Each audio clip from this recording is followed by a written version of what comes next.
I hope you'll go along with this rather unusual setting and the fact that I remain seated when I get introduced, and the fact that I'm going to come to you mostly through this medium here for the rest of the show.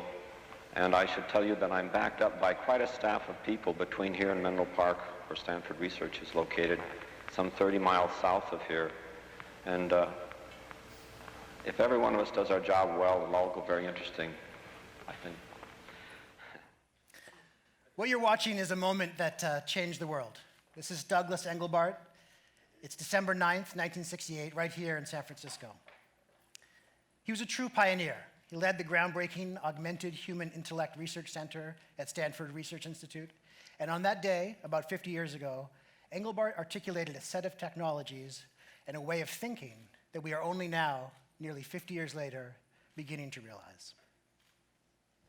The research program that I'm going to describe to you is quickly characterizable by saying, if in your office, you, intellectual worker, were supplied with a computer display backed up by a computer that was alive for you all day and was instantly responsive, instantly responsive to every action you had, how much value could you derive from that? He's about to demonstrate for the very first time word processing, the computer mouse, hypertext, video conferencing, collaborative real-time editing, dynamic file linking, version control, and much more. It's what they call the mother of all demos. But more important than any specific feature or application was a new way of thinking. That way of thinking replaced what we had previously thought as the purpose of computers, computing, with something brand new.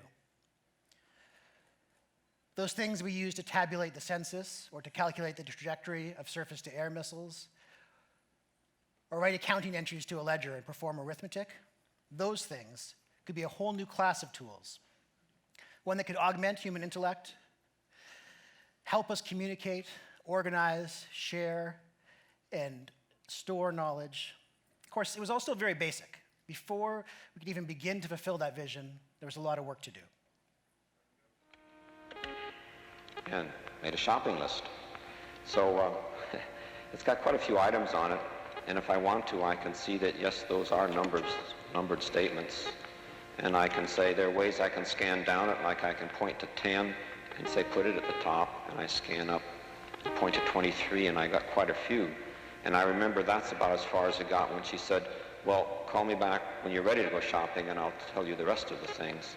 So let me jump back to the head of the list, and I can do things like begin to reorganize it a little bit. Well, I say after bananas, it's more likely that I'll take the carrots there, and so carrots moved right up behind bananas, and aspirin doesn't really belong there. I think aspirin goes after paper towels. This was pretty basic, but Engelbart was decades ahead of his time.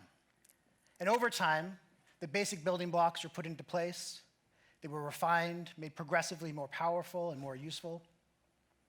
And these steady improvements were punctuated by a number of pivotal moments. New applications, like relational databases and word processing, allowed us to generalize computing power and apply it to whole new domains. Perhaps the most important single example of this was the first spreadsheet application, VisiCalc. It was released in 1979 and launched in the new, wildly popular personal computer called the Apple II.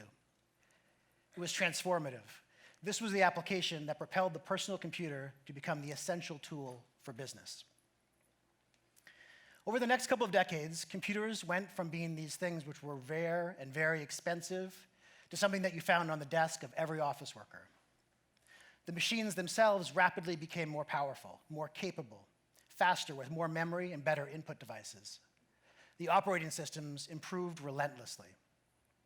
Waves of new categories of business software were created: ERP, HRIS, CRM, project management, source control, unified communications, accounting systems. As exciting as this movement was, something wasn't right. All this amazing technology wasn't making us more productive. In the old days, you could invest $1 to buy new equipment for your manufacturing plant and receive several dollars back in increased productivity. That had been true almost since the dawn of the Industrial Revolution. But $1 invested in information technology in 1985 That returned about $1. How could that be?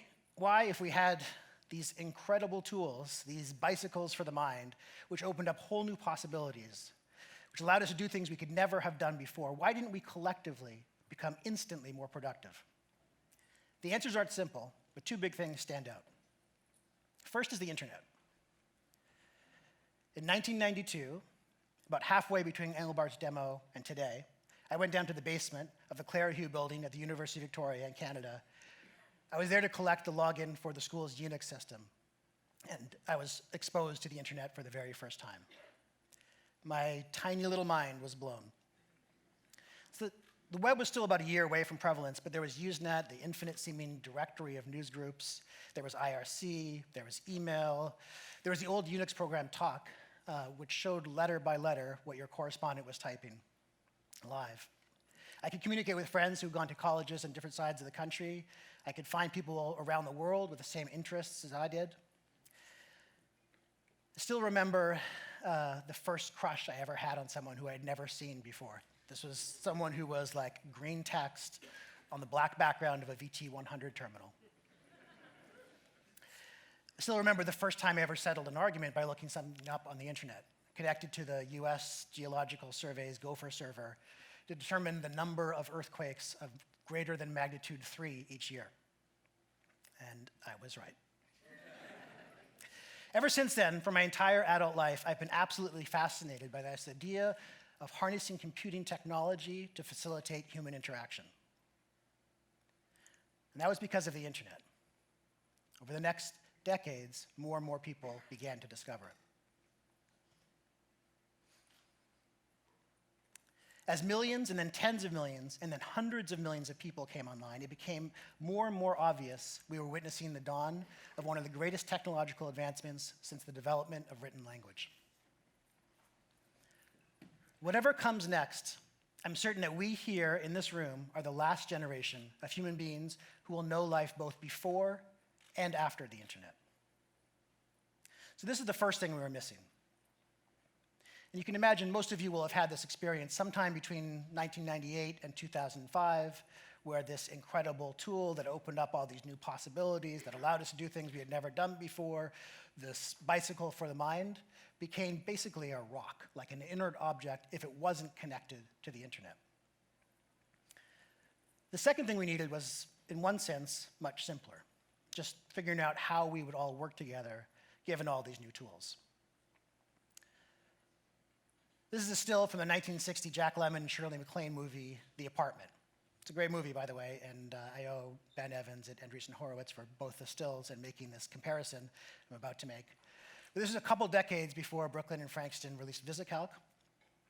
And at the time, this is what a spreadsheet looked like. The rows and columns were a worksheet.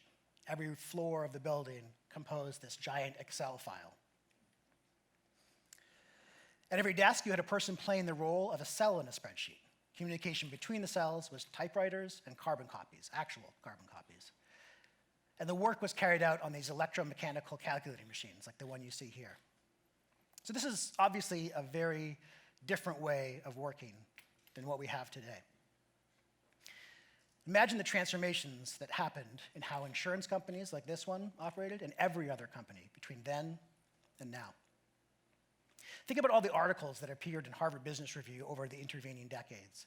The management philosophies, the fads and the real innovations, the best-selling books, the movements for greater agility, flexibility, quality, transparency. This was the second missing ingredient, the changes in the way we work together as teams, which are still going on today. As individuals, the continued innovation and improvements, even just the continued proliferation of business software product categories over the last few decades was making us better, faster, and smarter. But as teams, not so much.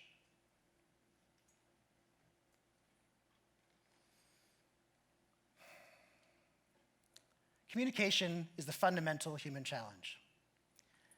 If you ask any executive what their biggest obstacle is, they will tell you coordination, communication, alignment. Even when we're performing well as individuals, groups are hard. And the larger they get, the harder it gets. That's why this is such an exciting challenge. So I have some bad news. We haven't completely solved all that today. And I don't want to suggest that this is a moment with the same amount of historical significance as Engelbart's mother of all demos. But the good news is we have made a significant step. Teams all over the world have transformed through their use of Slack. They've changed the way they work. And in a sense, Slack gave those people the equivalent of giving us, as individual knowledge workers at our desktop computers, the internet. It works for teams. But the largest enterprises are not single teams. They are made up of teams. They are intricate networks of overlapping, interconnected teams, and every one of them is different. Today, we're going to show you how Slack can enhance the communication, coordination, and alignment of the largest organizations in the world, just as we have for single teams. So let's get started.